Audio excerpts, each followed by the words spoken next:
सुप्रभात प्यारे बच्चों।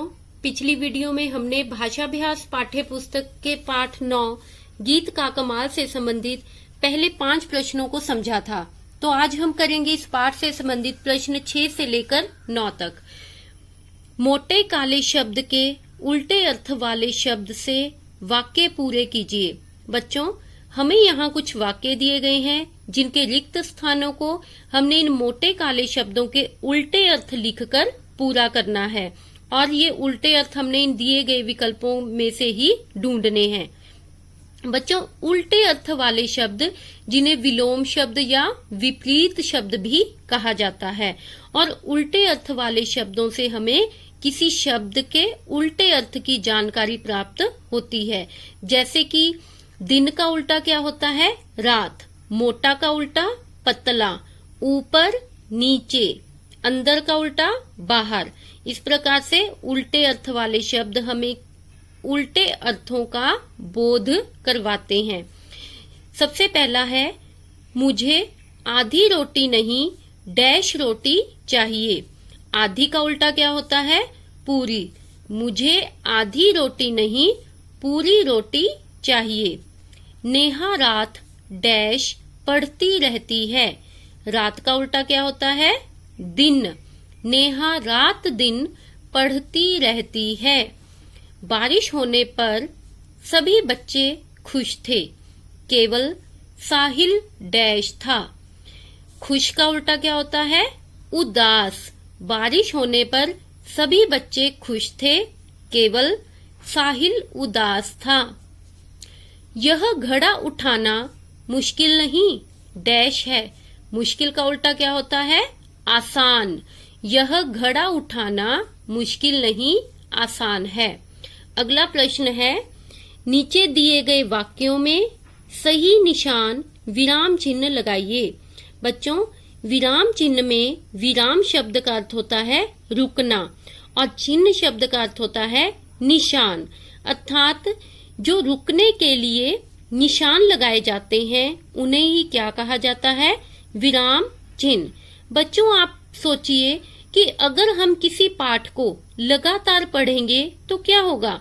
एक तो वो सुनने में अटपटा सा लगेगा और हम किसी पाठ को जब लगातार पढ़ते रहेंगे तो उससे हमें थकावट भी हो जाएगी।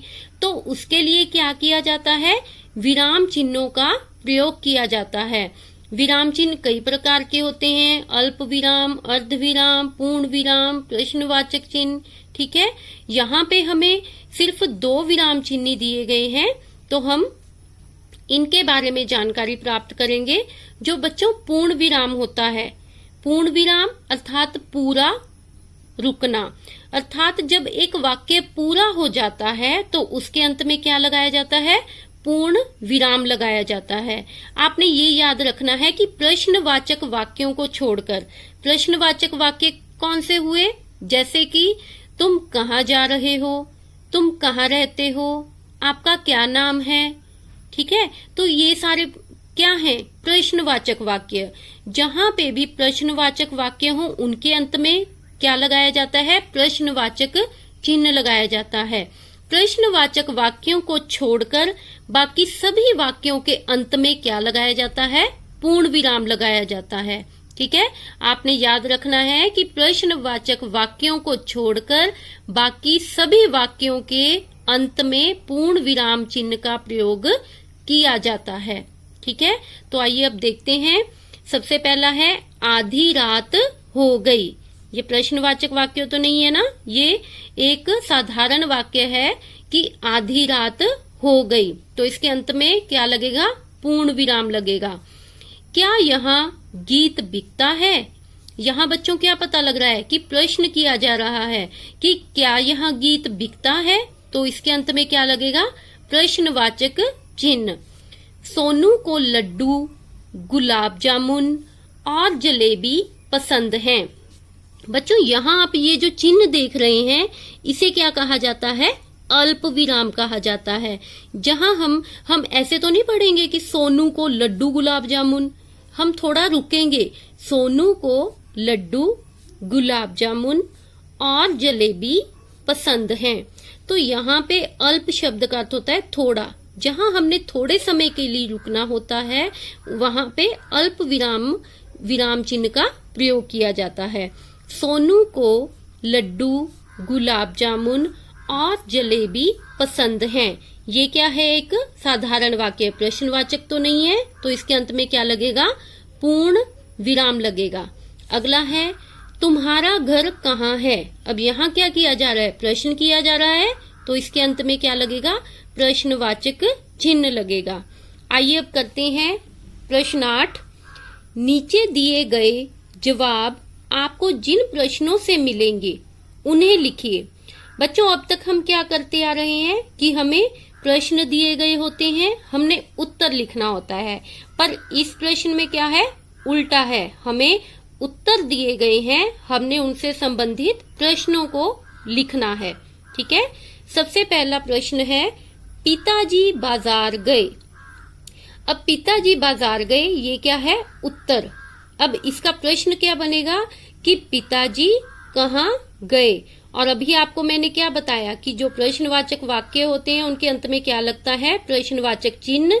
तो यहाँ प्रश्न किया जा रहा है, तो इसके अंत में हमने क्या लगा दिया? प्रश्नवाचक चिन्ह लगा दिया। पिताजी बाजार गए, तो इसका प्रश्न बना पिताजी कहाँ गए। आगे है रोहित ने दोस्त को गीत गाते सुना।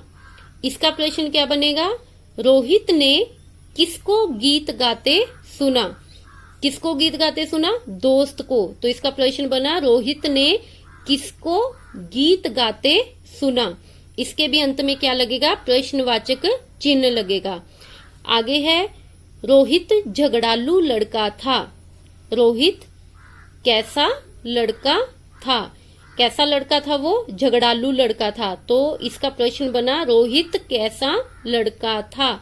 इसके भी अंत में क्या लगा? प्रश्नवाचक चिन्ह। आगे करते हैं प्रश्न 9। 4-5 पंक्तियों की कोई भी स्वरचित हास्य कविता लिखिए। बच्चों, स्वरचित का अर्थ होता है स्व। स्व का मतलब अपने आप रचित, जिसकी आपने अपने आप रचना की गई हो, जो आपने अपने आप लिखी हो।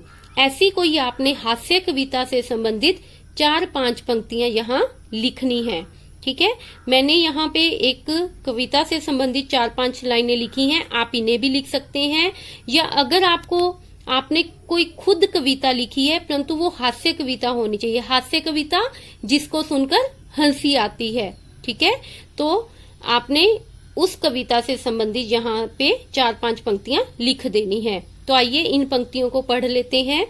चूहे की बारात सजी थी, नाच रहे थे बंदर मामा, हाथी घोड़ा शेर भी आए, बंदरिया आई पहन पजामा, कैसी मुश्किल रामा रामा। तो बच्चों, ये थे आज के प्रश्न 6 से 9 तक। आपने इन प्रश्नों को अपनी भाषाभ्यास की पाठ्य पुस्तक में सुंदर लिखावट में लिखना है तथा याद करना है। धन्यवाद।